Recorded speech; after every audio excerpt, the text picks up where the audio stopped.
बिस्मिल्लाहिर्रहमानिर्रहीम।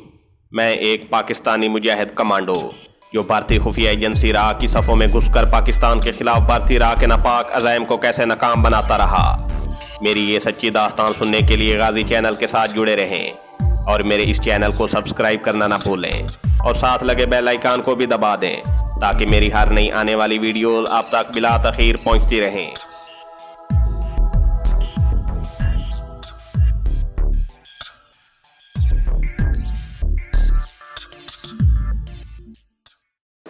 मैंने उसी वक्त बाल ठाकरे को फ़ोन किया और बताया कि मैं जलंधर से वापस आ गया हूं और जो तफसीलात मैंने मालूम की हैं उनकी रिपोर्ट पेश करना चाहता हूं। बाल ठाकरे की थकी थकी आवाज़ आई, रात 8 बजे आ जाना धर्मचंद। ये कहकर उसने फ़ोन बंद कर दिया। मैं ठीक 8 बजे रात बाल ठाकरे के कमरा ख़ास में उसकी खिदमत में बड़े अदब से बैठा हुआ था। वो बीड़ी पी रहा था। उसके गले की मालाओं के मोती और अंगूठियों के हीरे कमरे की रोशनी में चमक रहे थे। उसने पूछा, कहो धर्मचंद, क्या रिपोर्ट लाए हो? मैंने तो वहाँ की सारी इंटेलिजेंस नफरी निकलवा दी है। दिल्ली सेक्रेटेरिएट के 10 आदमियों को भी मुअत्तल करवा दिया है।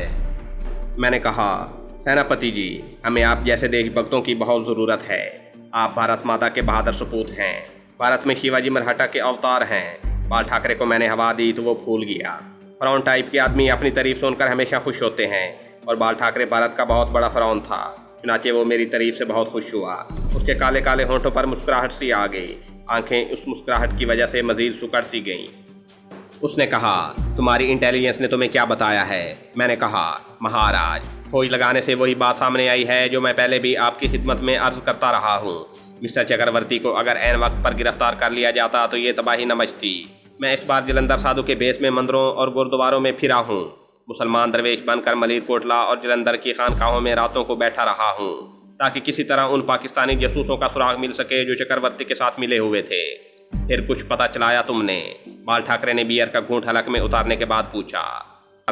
मैंने कहा, महाराज जी, आप मुझसे बेहतर इस बात को समझते हैं कि जब इस किस्म की वारदात हो जाती है तो दूसरे जासूस फौरन अंडरग्राउंड चले जाते हैं। जलंधर में मिसाइलों की तबाही के बाद भी ऐसा ही हुआ है। चक्रवर्ती तो मिसाइलों के साथ ही ख़त्म हो गया था। उसके पाकिस्तानी जासूस साथी जहाँ जहाँ थे वहाँ से रुपोश हो गए। मुझे सिर्फ 2 पाकिस्तानी जासूसों का सुराग मिला है। कहाँ छुपे हुए हैं वो? बाल ठाकरे ने बेसब्री के साथ पूछा। मैंने ऐसी सूरत बना ली जैसे मैं किसी बड़े नाजुक मसले पर गौर कर रहा हूँ। मैंने सर हिलाते हुए कहा, महाराज जी, ये दोनों पाकिस्तानी जासूस मेरी इतला के मुताबिक इस वक्त जम्मू कश्मीर की सरहद पर एक जंगल में छुपे हुए हैं। बाल ठाकरे ने फौरन तेज लहजे में कहा, उनको जाकर पकड़ते क्यों नहीं? तुम यहाँ क्यों आ गए? तुम्हें जलंधर से सीधा उस तरफ चले जाना चाहिए था।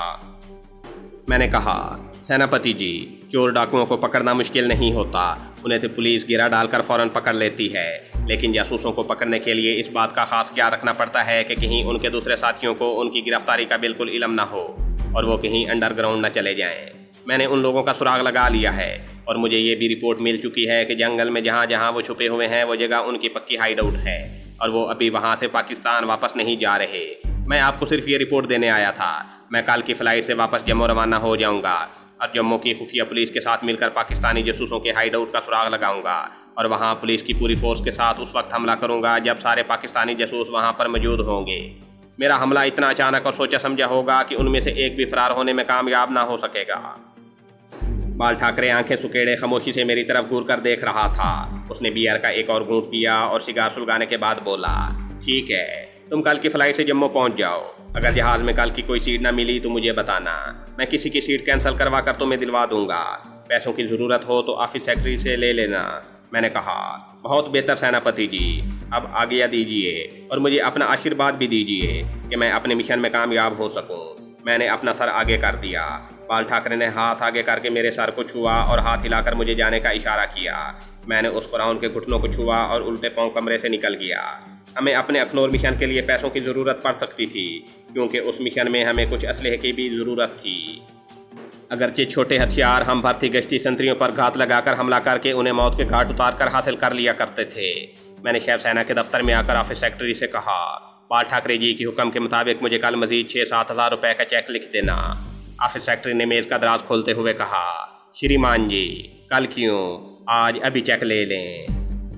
बाल ठाकरे का हुक्म उनके लिए भगवान के हुक्म का दर्जा रखता था और उन लोगों के पास पैसों की कोई कमी नहीं थी। बाल ठाकरे के ज़ाती फंड में करोड़ों रुपए जमा थे। 5-7 हज़ार रुपये उसके लिए कोई हैसियत नहीं रखते थे। मैंने कहा, ठीक है, तुम ऐसा करो, 7,000 रुपये का चेक लिख दो। मैं सुबह जम्मू जाते हुए बैंक से रकम निकलवा लूँगा। ऑफिस सेक्रेटरी ने चेक लिखकर बड़े अदब से मेरे हवाले कर दिया। मैंने चेक जेब में रखा और दफ्तर से निकलकर अपने दफ्तर वाले फ्लैट में आकर मुंह हाथ धोया, कपड़े बदले और रात का खाना खाने के लिए वैष्णो होटल में जाने की बजाय ईरानी रेस्टोरेंट में जाकर मुर्ग पुलाव का ऑर्डर दे दिया। खूब सैर होकर खाना खाने के बाद मैंने चाय पी और सिगरेट सुलगाकर लेमगिंटन रोड की तरफ निकल गया। उस वक्त बारिश रुकी हुई थी, आसमान पर बादल उसी तरह छाए हुए थे। दिल्ली पंजाब में सख्त सर्दी पड़ रही थी, मगर बम्बई में मौसम बड़ा खुशगवार था। मेरा ज़हन अपने नए मिशन के बारे में सोच रहा था। ये मिशन मुझे इतना आसान नहीं लग रहा था। इसमें 1001 खतरे थे। खतरे इस बात के नहीं थे कि हम मारे ना जाएं, उसकी हमें परवाह नहीं थी। खतरे इस बात के थे कि हम कहीं टारगेट मारने से पहले न मारे जाएं। सबसे अहम और ज़रूरी बात यह थी कि अखनौर की फ़ौजी किलाबंदियों का पूरा सर्वे किया जाए। ये मालूम किया जाए वहाँ तक पहुँचने के रास्ते में पहाड़ी की ढलान पर भारतीयों ने मशीन गन पोस्टें कहाँ कहाँ बनाई हुई हैं। अगर उन्होंने कहीं बॉबी ट्रैप लगाए हुए हैं और बारूदी सुरंगें बिछाई हुई हैं तो उनका इलाका किस जगह पर है, क्योंकि अमन के ज़माने में ऐसी फ़ौजी किलाबंदियों के इर्द गिर्द दुश्मन के कमांडोज के शब खून के डर से सिक्योरिटी की खातिर बारूदी सुरंगें बिछाई जाती हैं, तो वहाँ खुफिया तौर पर सुर्ख निशान लगा दिए जाते हैं ताकि दिन के वक्त अपने फ़ौजियों को नज़र आ जाएं। इसके बाद ये मालूम करना था कि रात के वक्त वहाँ सिक्योरिटी का कैसा इंतज़ाम होता है। ये तमाम मालूमात हमारा कोई एक कश्मीरी मुजाहिद नहीं बता सकता था। इसके लिए ख़ुद वहाँ जाना ज़रूरी था। मुझे एक सहूलत भी हासिल थी, वो ये कि मेरे पास इंडिया की मरकज़ी इंटेलिजेंस का सबसे ज़्यादा खुफिया और ताकतवर सीक्रेट नंबर L-211/T था। उसकी मदद से मैं अखनौर की किलाबंदी और पैरामीटरों के इलाके में बगैर रोक टोक दाखिल हो सकता था। कमांडो शेरबाज ये काम नहीं कर सकता था। मुझे भारतीय फ़ौज और सिविल अफसरों से डिप्लोमेसी की बातें करने का काफ़ी तजर्बा हो चुका था। इलावा अज़ीम मुझे हिंदी ज़ुबान पर भी अबूर था। मुझे हिंदू मत की मुक़द्दस किताबों, वेद और पुराणों के संस्कृत श्लोक भी ज़ुबानी याद थे। मुझे बाल ठाकरे की सियासी और अखलाकी हिमायत भी हासिल थी और मैं बाल ठाकरे को कह आया था कि मैं जम्मू अखनौर के इलाके में पाकिस्तानी जासूसों की सुराग रसानी करने और उन्हें गिरफ्तार करवाने के लिए जा रहा हूँ। ये सारी बातें मेरे हक़ में जाती थीं। मैं बम्बई की भीगी हुई रात में लेमगिंटन रोड पर बम्बई सेंट्रल रेलवे स्टेशन तक निकल गया। वहाँ से रिक्शे में बैठकर अपने फ्लैट पर वापस आया और सो गया। दूसरे दिन मैंने बैंक से चेक कैश करवाया और टेलीफोन करके मालूम किया कि बम्बई से दिल्ली की फ़्लाइट में कोई सीट मिल सकती है या नहीं। दोपहर के बाद की एक फ़्लाइट पर सीट मिल गई। मैंने बम्बई की एक मार्केट से अपने लिए कुछ नए कपड़े खरीदे। एक जर्सी कमांडो शेरबाज के लिए खरीदी। केमिकल्स का कुछ ऐसा मुख्तसर सा सामान खरीदा जो माइक्रोचिप बम बनाने में काम आता था। इसके बाद दोपहर को तियारे में सवार होकर दिल्ली की तरफ परवाज़ कर गया। दिल्ली पहुंचकर मैंने खुफिया हाइड आउट में कमांडो शेरबाज से रब्ता कायम किया। अगर 6 दिन का वक्त था मगर कमांडो शेरबाज मुझे वहाँ मिल गया। मैंने उसे नई जर्सी दी। बाल ठाकरे के साथ जो गुफ्तगू हुई थी उस बारे में मुख्तसर बताया और कहा कि यहाँ से आगे जम्मू हम दोनों एक साथ तियारे में सवार होकर जाएंगे। कमांडो शेरबाज कहने लगा, इसमें मेरे पकड़े जाने का ख़तरा है। बेहतर यही है कि मैं तुम्हारे साथ न जाऊँ। तुम बेशक तियारे के ज़रिए जाओ, मैं अपने हिसाब से वहाँ आ जाऊँगा। कमांडो शेरबाज ठीक कह रहा था। मसलिहत का तकाजा भी यही था। मैंने उससे पूछा, जम्मू में मुझे किस जगह तुम्हारा इंतज़ार करना होगा? वो बोला, तुमने जम्मू का कैलाश होटल तो देखा होगा। मैंने जवाब दिया, हाँ, मैंने एक बार उस होटल में क़याम भी किया था। बड़ा मॉडर्न होटल है, बस तुम उसी होटल में ठहरे रहना, मैं तुम्हें वहीं मिलूँगा। तुम्हें कैसे पता चलेगा कि मैं कौन से कमरे में ठहरा हुआ हूँ? कमांडो शेरबाज बोला, ये मैं मालूम कर लूँगा। मैं उसी शाम दिल्ली से जम्मू रवाना हो गया। जम्मू पहुँचा तो रात हो चुकी थी। मैंने अपने साथ एक सफरी अटैची केस रख लिया था। उसमें मेरी ज़रूरत की चीज़ें थीं और ये दिखाना भी मकसूद था कि मैं बैर से जम्मू आया हूँ। कैलाश होटल में मुझे कमरा नंबर 15 मिल गया। मैंने कमांडो शेरबाज का इंतज़ार शुरू कर दिया। कमांडो शेरबाज दूसरे दिन रात को मुझे मिला। रात के 10:15 बजे मैं होटल के कमरे में बैठा टेलीविज़न पर खबरें सुन रहा था कि दरवाजे की घंटी बजी। उठकर दरवाज़ा खोला तो होटल का एक बूढ़ा कश्मीरी मुलाजिम बैठ खड़ा था। उसने मुझसे पूछा, आप धर्मचंद जी हैं, दिल्ली से आए हैं, आप बाल ठाकरे के सेक्रेटरी हैं? बूढ़े कश्मीरी ने बेअक्कत मुझसे 3 सवाल पूछ डाले। मैं समझ गया कि यह कश्मीरी मुसलमान है और हुर्रियत पसंद मुजाहिदों के लिए काम कर रहा है और उसे कमांडो शेरबाज ने ही मेरे पास भेजा है। मैंने कहा, हाँ बाबा जी, क्यों, क्या बात है? बूढ़े ने कॉरिडोर में एक निगाह डाली, फिर अपनी होटल की वर्दी की जेब में से हाथ डालकर एक तय किया हुआ कागज़ निकालकर मेरे हवाले कर दिया और आगे चल दिया। मैंने कमरे में आकर कागज़ खोला। उस पर उर्दू ज़ुबान में लिखा था, जिस बूढ़े ने तुम्हें यह खत दिया है वो कल रात 12 बजे कैलाश होटल के पीछे मंदिर वाली टीकरी के पास जानवरों के पानी पीने का जो प्याऊ बना हुआ है वहाँ तुम्हारा इंतज़ार कर रहा होगा। तुम उसके पास आ जाना, ये तुम्हें मेरे पास ले आएगा। कमांडो शेरबाज। दूसरे दिन रात के ठीक 12 बजे मैं उस मुकाम पर पहुंच गया। रात के वक्त टीकरी वाले पानी के प्याऊ पर अंधेरा छाया हुआ था। दूसरी जानिब जो मंदिर था उस तरफ रोशनी थी। वहाँ होटल वाला बूढ़ा कश्मीरी एक तरफ छुपकर मेरा इंतज़ार कर रहा था। वो मुझे लेकर दूसरी टीकरी की तरफ चला गया। 2-3 घाटियाँ उतरने के बाद एक ढलान पर नाले के किनारे लकड़ी का झोंपड़ा था। कमांडो शेरबाज वहाँ मुझे मिल गया। बूढ़ा कश्मीरी वापस चला गया। हम अंधेरे में बातें करने लगे और कमांडो शेरबाज कहने लगा, मैंने अपने एक खास आदमी की ड्यूटी लगा दी है। वो हमें अखनौर किलाबंदी के बारे में कल रात को रिपोर्ट ला कर देगा। मैंने पूछा, ये आदमी वहाँ कैसे जाकर तफसीलात मालूम करेगा? शेरबाज ने कहा, वो किलाबंदी में रोज़ाना सुबह दूध लेकर जाता है। मैंने कमांडो शेरबाज से आगे कोई बात न की। मुझे मालूम था कि अखनौर की किलाबंदी को उड़ाने के लिए जिन खास मालूमात की हमें ज़रूरत है वो ये गवाला हासिल नहीं कर सकेगा। लेकिन उस वक्त मैं खामोश रहा और कमांडो शेरबाज कहने लगा, तुम इसी वक्त कल रात को यहाँ आ जाना, वो आदमी यहाँ पर मौजूद होगा।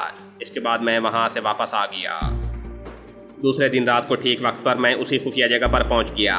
लकड़ी के झोंपड़े में पतली सी मोमबत्ती इस तरह जल रही थी कि उसकी रोशनी झोंपड़ी के दरवाजे और खिड़की पर नहीं पड़ रही थी। कमांडो शेरबाज के पास एक देहाती नौजवान कंबल ओढ़े बैठा था। शेरबाज कहने लगा, ये अब्दुल्ला है। इसने जो रिपोर्ट दी है उसके मुताबिक किलाबंदी टीले की चोटी पर है। यहाँ ये नहीं जा सका। वहाँ किसी को जाने की इजाज़त भी नहीं है। टीले की ढलान जहाँ से शुरू होती है वहाँ एक तरफ नशेब में फौजी बैरक है। किलाबंदी को जाने वाले रास्ते का गेट कांटेदार तारों से बना हुआ है। उसके दोनों जानिब ज़रा बुलंदी पर 2 पक्के मोर्चे बने हुए हैं। ये मशीन गन मोर्चे ही होंगे। गेट पर 2 मुसल्ला संतरी हर वक्त पहरा देते रहते हैं। कमांडो शेरबाज ने जो तफसीलात बयान की वो मेरे किसी काम की नहीं थी। मैंने अब्दुल्ला गवाले से पूछा, टीकरी की दूसरी जानिब क्या है? वो बोला, दूसरी तरफ ढलान है जहाँ जंगली झाड़ियाँ नीचे पहाड़ी नाले तक चली गई हैं। मैंने पूछा, वहाँ कोई गन पोस्ट भी है क्या? अब्दुल्ला बोला, ये मुझे मालूम नहीं। उस तरफ भी किसी को जाने की इजाज़त नहीं है। मैंने उन झाड़ियों को दूर ही से देखा है। मैंने कमांडो शेरबाज से कहा, ये नौजवान बड़ी अच्छी मालूमात हमारे लिए लाया है। ज़रूरत पड़ी तो हम इसे दोबारा वहाँ भेजेंगे। कमांडो शेरबाज ने अब्दुल्ला गवाले को वापस भेज दिया। उसके जाने के बाद मैंने शेरबाज से कहा, शेरबाज, ये मिशन इतना अहम और इतना पेचीदा है कि अगर हमने सोच समझकर इसमें हाथ ना डाला तो ये शुरू होने से पहले ही ख़त्म हो जाएगा। कमांडो शेरबाज समझ गया कि अब्दुल्ला गवाले की लाई हुई रिपोर्ट से मैं मुतमईन नहीं हूँ, तो वो कहने लगा, फिर तुम्हारे ख्याल में हमें क्या करना चाहिए? मैंने कहा, मतलूबा मालूमात मैं वहाँ खुद जाकर हासिल करूँगा। तुम कैसे जाओगे? शेरबाज ने हैरानी से पूछा। मैंने कहा, ये तुम मुझ पर छोड़ दो। अब ऐसा है कि मुझे कैलाश होटल बदलना होगा। यहाँ कोई इससे बेहतर होटल है तो मुझे बताओ। वो याद करके बोला, ब्लू स्टार होटल ही है जो कैलाश होटल से ज़्यादा महंगा है और वहाँ बड़े बड़े ऑफिसर आकर ठहरते हैं। मैंने कहा, ठीक है, मैं सुबह ही उठ जाऊँगा, तो मुझसे रब्ता रखोगे। कमांडो शेरबाज बोला, वही बूढ़ा कश्मीरी हमारे दरमियान रब्ते का जरिया होगा। मैंने कहा, कल से मैं अपना जासूसी का मिशन शुरू कर रहा हूँ। पहले मुकम्मल जासूसी होगी, अखनौर किलाबंदी का पूरा सर्वे होगा, इसके बाद टारगेट पर कमांडो अटैक होगा। अब मैं चलता हूँ। मैं शेरबाज से इजाज़त लेकर होटल में वापस आ गया।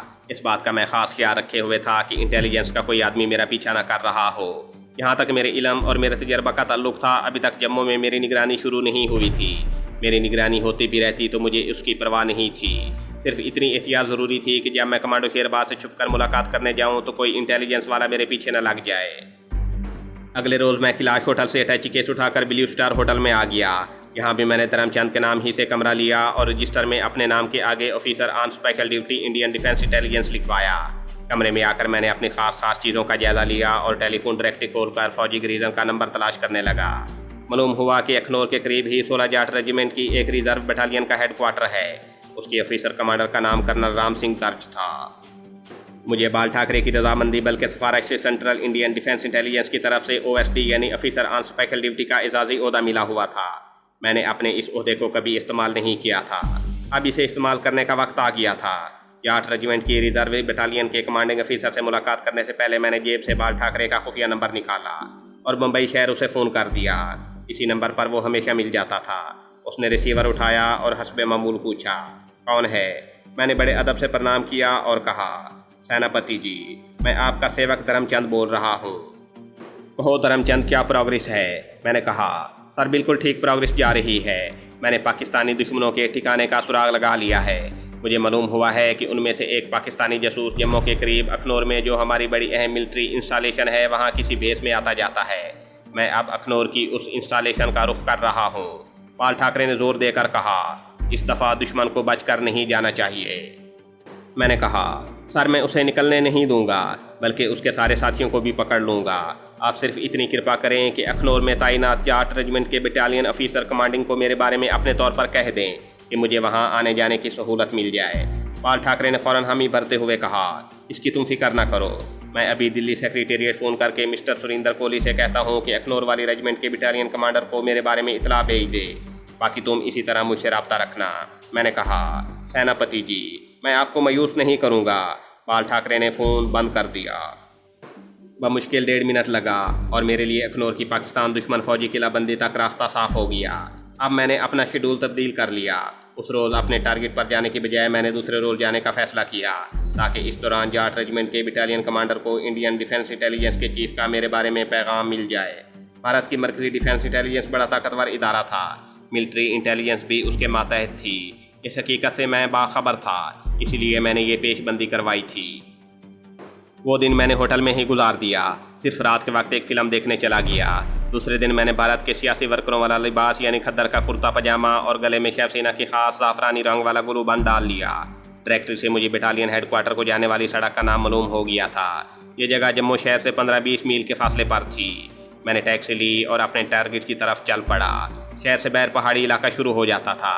ये हमारी कोहिमरी और एबटाबाद की तरह का पहाड़ी इलाका नहीं था। सूखे खुश्क पहाड़ थे। किसी किसी पहाड़ पर सब्ज़े का टुकड़ा नज़र आ जाता था। छोटे छोटे टीले थे, हमवार मैदान भी थे और ऊंची नीची ज़मीन भी शुरू हो जाती थी। जम्मू में सर्दी थी। मैं टैक्सी की पिछली सीट पर कोने में लाकर बैठा बाहर देख रहा था। टैक्सी काफ़ी देर तक सफ़र करने के बाद एक तरफ को पुख्ता सड़क पर मुड़ गई। यहाँ दोनों जानिब कहीं कहीं जंगली झाड़ियों और सूखी घास के दरमियान मिलिट्री ट्रक खड़े थे। दूर से 3-4 बैरकें दिखाई दी। फिर एक खारदार तारों वाला लकड़ी के शहतीरों से बना हुआ गेट आ गया। यहाँ फौजी संतरियों ने हाथ के इशारे से टैक्सी को दूर ही रुकने के लिए कहा। एक संतरी मार्च करता टैक्सी के पास आ गया। मैंने कहा, मेरा नाम धर्मचंद है, मैं डिफेंस डिपार्टमेंट दिल्ली से आया हूँ। इंटेलिजेंस नाम मैंने जानबूझकर नहीं लिया था कि ये फौजी सिपाही लफ्ज़ डिपार्टमेंट जल्दी समझ जाएगा। तो उसने कहा, सर ठीक है, मगर हमें ऑर्डर नहीं है, आपको अपना ID कार्ड दिखाना होगा। मैंने जवाब दिया, जवान, ID कार्ड तो मेरे पास नहीं है, तुम अपने ऑफिसर कमांडिंग से फ़ोन पर मेरी बात करा दो। ठीक है साहब, गाड़ी इधर लगाकर मेरे साथ आ जाओ। मैंने टैक्सी वाले को रुखसत कर दिया क्योंकि मुझे यकीन था कि दिल्ली से डिफेंस इंटेलिजेंस के चीफ का टेलीफोन यहाँ आ चुका होगा। मैं खारदार तार वाले गेट के पास एक तरफ होकर खड़ा हो गया। संतरी अंदर बूथ में फ़ोन करने चला गया। मैंने गहरी निगाहों से माहौल का मुशाहिदा किया। अगरचे मेरा असल टारगेट यानी अखनौर वाली किलाबंदी वहाँ से कुछ फासले पर दूसरी पहाड़ी की चोटी पर था, लेकिन यहाँ भी फौज ने सिक्योरिटी का ज़बरदस्त इंतज़ाम कर रखा था। इतने में संतरी तेज़ तेज़ कदमों से चलता मेरे पास आकर बोला, ठीक है जनाब, बड़े साहब ने आपको बुलाया है, मेरे साथ आ जाएं। मैं अंदर दाखिल हो गया।